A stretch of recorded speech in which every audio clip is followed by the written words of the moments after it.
This is a huge update. The Australian government has announced the increase for the financial requirements for student visas and student guardian visas. So in this video, we will talk about what this increase is, what are the implications for international students, and what happened to the students who already applied for their student visas. Before we get started with the update, I just wanted to let you know that this was actually posted on Department of Home Affairs website last week itself. Whether it was on 2nd or the 3rd of May, I'm not 100% sure about it, but it was posted last week, and then we published a news article regarding this on our website and we posted on our social media channels. Few hours later, we realized that it was reverted back to the original numbers. So we had to take down all our social media posts and have to apologize to our audience that maybe there was a technical glitch on the Department of Home Affairs website that led to these numbers and then reverting back to the original numbers. But now we know that it was not a technical glitch. Maybe it was published in an error by the department earlier than they wanted it to. But now we have a clear information regarding that, so let's go through the details. So what is changing?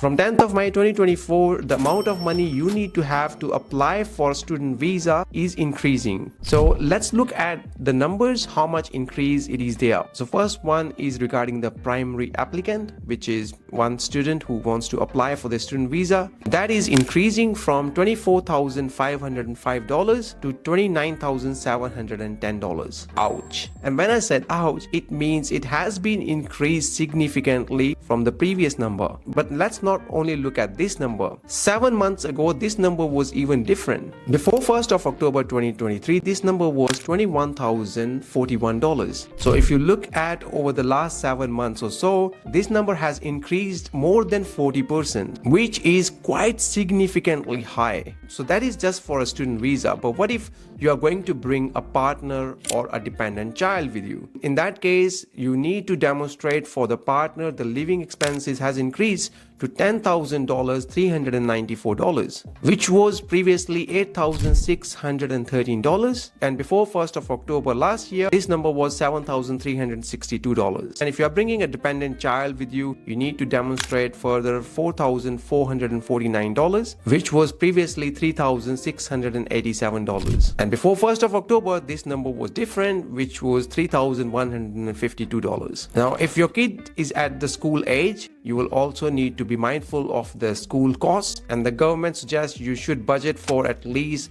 $13,502 for their school fee, which was previously $9,661. Now, if you're going to use your parents or partners as a sponsor, that number for the sponsors have also increased. So the annual income for a sponsor has increased to $87,856, which was previously $72,465. And before that, it was just $62,222. And in case you're bringing a family or a dependent on you, then this number of annual income will be higher. You will need to show at least $102,500 as a personal annual income of your sponsor, whether it's your partner or parent, which was previously $84,543.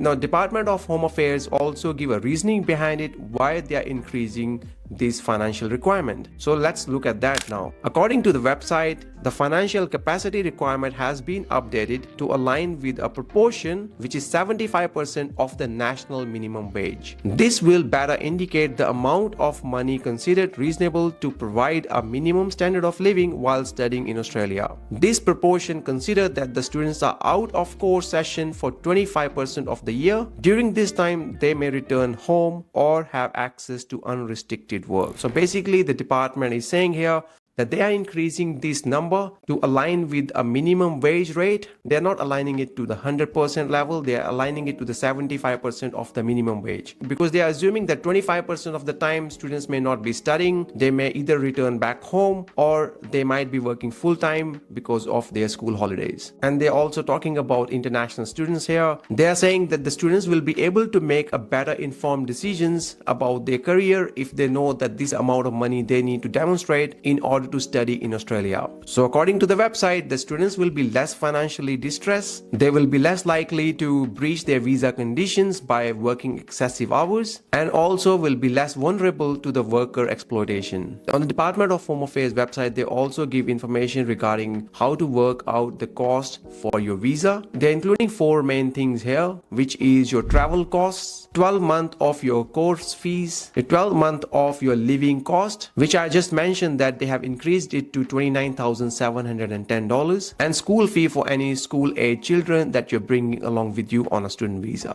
So for the travel cost, they have given a table. If you are coming from different countries or different continents rather, you can work out how much money you may need for your travel expenses. So they are saying you may need around $2,500 for your travel cost if you're applying from East or Southern Africa, $3,000 if you're applying from West Africa, $2,000 if you're applying from anywhere else outside Australia, and $1,000 if you're applying in Australia. And if you will be returning to Africa, include $1,500. So that will be the travel costs you will need to keep in mind. For the cost of living, they have already given us this new table that we need to be mindful of if we are applying for a student visa from 10th of May 2024, which you can see here again if you want to take a reference of that. For your course fee, you need to work out the 12-month fee. So if you are studying for 3 years, you can divide the total cost by 3 years and deduct any money you have already paid for the first year of your tuition fee. Let's say my course cost is around $50,000 for 3 years. I can divide it by 3, which is $16,667, and you can deduct any money you have already paid. Let's say I've paid $8,000, so that will be $8,666 or $67 that I need to have. Like I mentioned earlier, if your kids are at the age of school and you're bringing them along with you on your student visa, you need to have enough money for them to be going to school, which the government is increasing it to $13,502. Now, last but not the least, what happened to the people who have applied for their student visa already before 10th of May 2024? In that case, the department has mentioned that they will assess the application based on the financial requirements that were there before the 10th of May 2024. So you don't need to change anything if you have already applied for your visa before 10th of May 2024. Overall, this is a huge change. And in my personal opinion, it is one of the moves that government has taken to reduce the number of international student applications for Australia.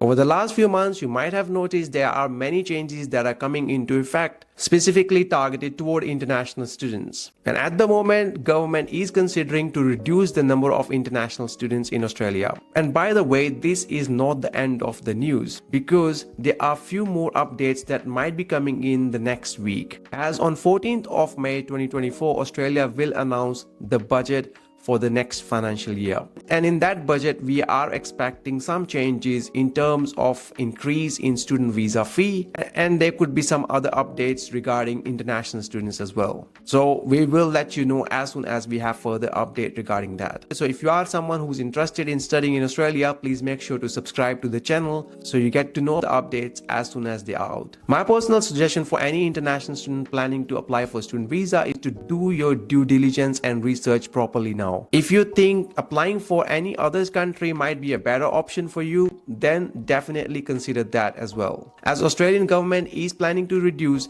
their migration and international student numbers over the next years. So if you think you may not be eligible to apply for a student visa, or you might find it difficult to demonstrate these funds, especially to meet these new financial requirements, then you may have to consider alternative options for your own career. If you want to know about some changes that might come into effect from the 1st of July 2024 in terms of temporary graduate visas, then I recommend you to check this video here, where I explain about the changes that might get implemented from the 1st of July. So click the video over there and I'll see you there.